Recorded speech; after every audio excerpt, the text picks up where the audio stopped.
I think liberals have a very hard time understanding their role in creating the market for Trump. I think we have a view of ourselves that has a bunch of blind spots in it in terms of how we're showing up. I've gone all across the country. I've got a chance to go to West Virginia, the red parts of Indiana, Michigan, even the red counties in California. I've gone to the border.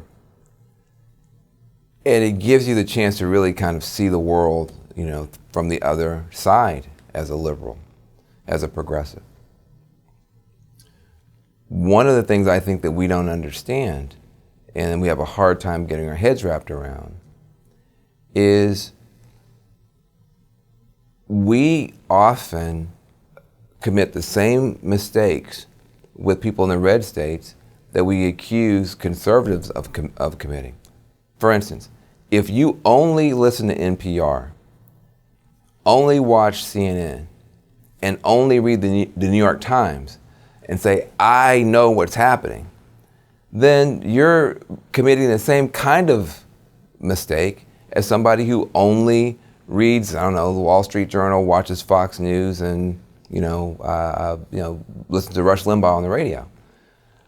Which is not to say that CNN is as far left as Fox is to the right. It's to say that there's a particular set of assumptions that you're being reinforced in, a particular set of ideas. And so you might assume then that any rational person would be outraged by what you're outraged by and even has the same information that you have. But that's just not true. We can sometimes come across in ways that are offensive to people who are in the red states and who are conservative, which shocks a lot of liberals. Hey, I'm not offensive, I'm not offending anybody. I'm liberal, I'm for everybody. I believe in diversity, I believe in inclusion. But it sounds the same way when conservatives, a lot of times you challenge conservatives. They say, listen, sometimes you guys sound really racist. Oh my God, I have a racist bone in my body. You're nuts. Quit playing the race card on me. It's the same basic thing. Listen to what folks are saying. I listen to liberals, they basically treat red states the same way that colonizers treat third world countries. These are ignorant backwaters in the South, full of unwashed, uneducated, dumb people. And what we need to do is convert them to our NPR religion and force feed them some kale so they can actually, rise to our level. And once they rise to our level, then they'll be smart enough to quit falling for dumb, tricks from their Republican masters. I mean, you're just like, do you hear yourself? Do you hear how you sound? Nobody should follow anybody who thinks that way about them. Just like most people of color will never follow a lot of the Republican Party as it talks about people today, because you don't have any respect. You don't understand what you're talking about. You're looking down on us and then telling us that we're dumb if we don't vote for you. No, we're dumb if we vote for you. And it's the same way in reverse. Let me tell you the kind of stuff liberals say all the time, that liberals think, is perfectly reasonable, perfectly rational, and is offensive and wrong. Liberals say about conservatives, especially low-income white conservatives who vote for Republicans, that these people are voting against their own economic self-interest, and it's because they're not well educated. If they really understood what was going on, they'd never vote for these people because they're voting against their economic self-interest, which is stupid. Okay, let's take that apart. Do you know the white people who consistently vote against their own economic self-interest? I'll tell you who. Rich white liberals who vote for tax increases to pay for programs their kids will never use. They're voting against their economic self-interest. We don't think that makes them ignorant, stupid, dupes. We think that makes them awesome. That's the best thing about rich white liberals, is that they put their values over their money. Their values are more important than their money. They don't just care about money, they care about their values. Interesting. Huh. So if you put your values over your money, you are a noble person. You're not an idiot. You're a noble person. Well, that low-income white guy who's been voting for Republicans the whole time will tell you, well, guess what? I'm putting my values over the money. And I'm telling you, I don't want America's government to go and rob some rich family and take their money and bring it over to my house and try to bribe me. See, I don't want America's government to rob a rich family and use the money to try to bribe me to be dependent on them or anybody else. I don't want America's government to take that money and undermine my parenting choices. If my kids are so stupid, they drop out of school, get on drugs, and have a bunch of babies, I don't want the government to bail them out. Let them learn a tough lesson, that that's a dumb way to live your life. I'm putting my values of independence, see, and common sense over whatever money the government might be able to give me. Even if it hurts me economically, my values are more important. Now listen, I would disagree with that guy. Is that a great strategy for building a middle class? I disagree. But I wouldn't say the guy's stupid. I can disagree without disrespecting. See, we don't have to agree. In fact, the whole point of democracy is you get to disagree. Dictatorship, you can't disagree. Democracy, you get to disagree. That's called freedom. We like that. That's good. But you don't have to disrespect, and you shouldn't disregard.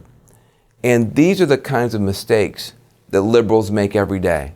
And you see them on TV, you hear them on the radio, you see them. And if you are that red state voter, the one thing you know is these people hold me in contempt. They look down on me, they don't respect me, they don't understand me, and now I can't vote for them. And that's a big part of what's going on. We are not as good as we think we are with this inclusion thing, with this understanding thing, with this empathy thing. A lot of us grew up in neighborhoods or in circumstances where, the straight white male had power and was abusing that power. And so we were formed in opposition to that abuse of power. And it's very hard for us to actually be able to go on the other side and say, wait, there may be some situations and circumstances where maybe we've got some power that we aren't using fairly, where we may have come to some assumptions or some conclusions or have some prejudices that in some circumstances we may be the ones who are mistreating people or misunderstanding people. That's tough, because when you've been in that one down situation and been mistreated for so long, and you still are being mistreated as a woman, as a person of color, as LGBT, and you're still being triggered every day, and you're still being re-traumatized every day. For somebody to say, yes, and the truth is messy, there may be some situations where maybe you're reenacting some of the very things that you would never want. And you may be showing some prejudices, even though you've been a victim of prejudice your whole life. Nobody wants to hear that.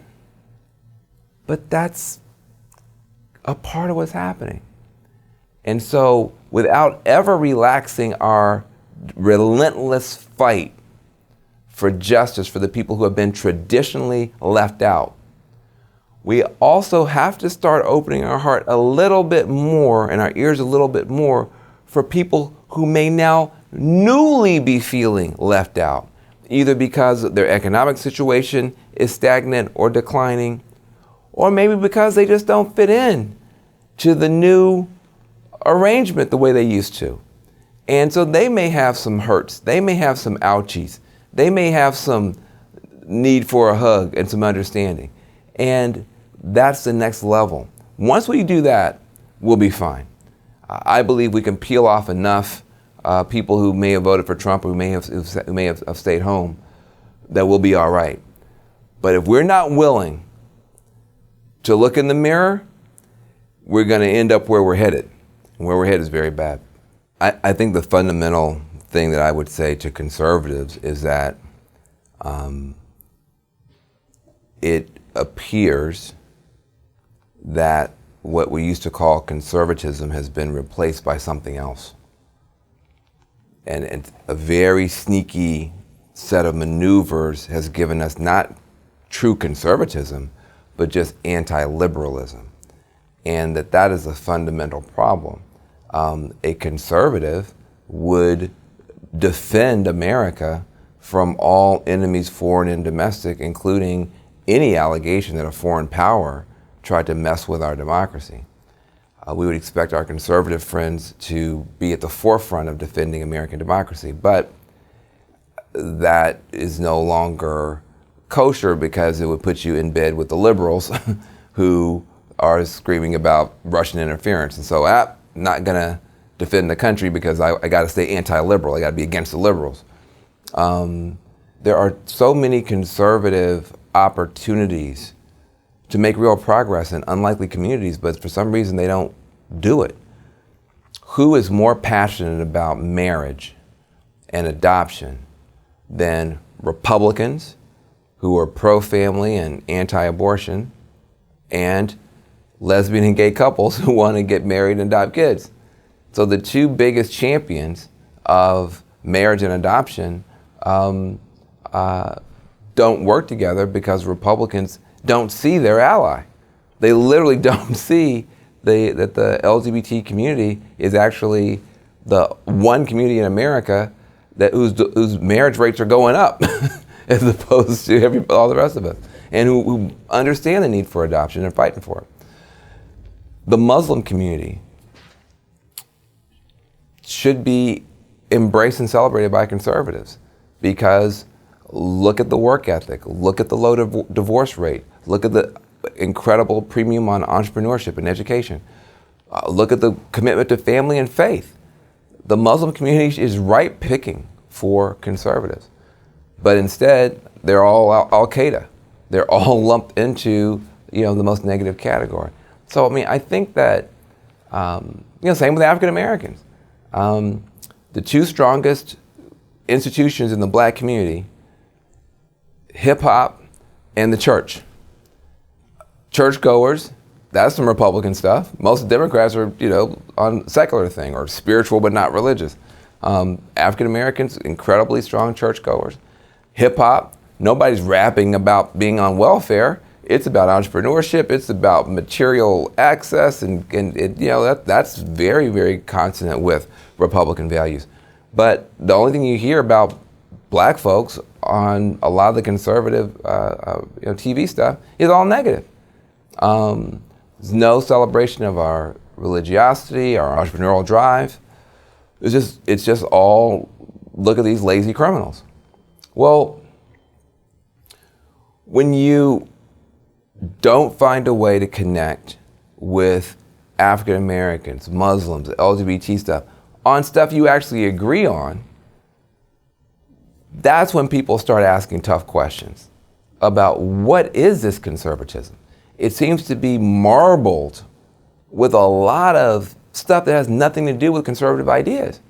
Some anxieties, some maybe bigotries, some antagonisms, maybe some white solidarity, identity politics, or white grievance politics. Something else is in the batter than just conservative ideas, because conservative ideas could play very well, across the demographic spectrum. And so I don't want Republicans to stop being Republicans. I think I've never seen a bird fly with only a left wing or only a right wing. A bird needs two wings to fly. So you need conservatives, you need liberals, but we need better conservatives.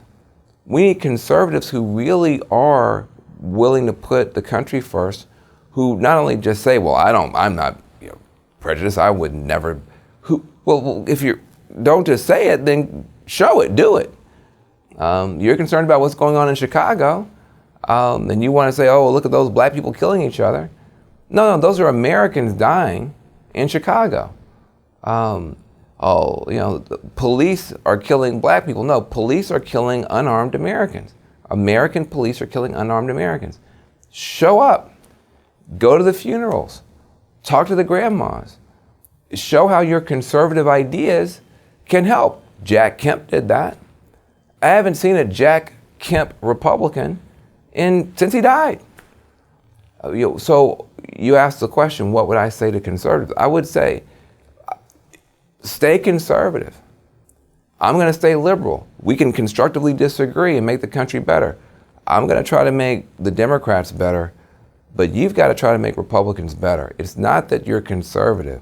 It's that you've curdled into something that's more anti-liberal than actually for ideals and ideas that could appeal to everybody and bring the country together. Get back to that and we'll be better off.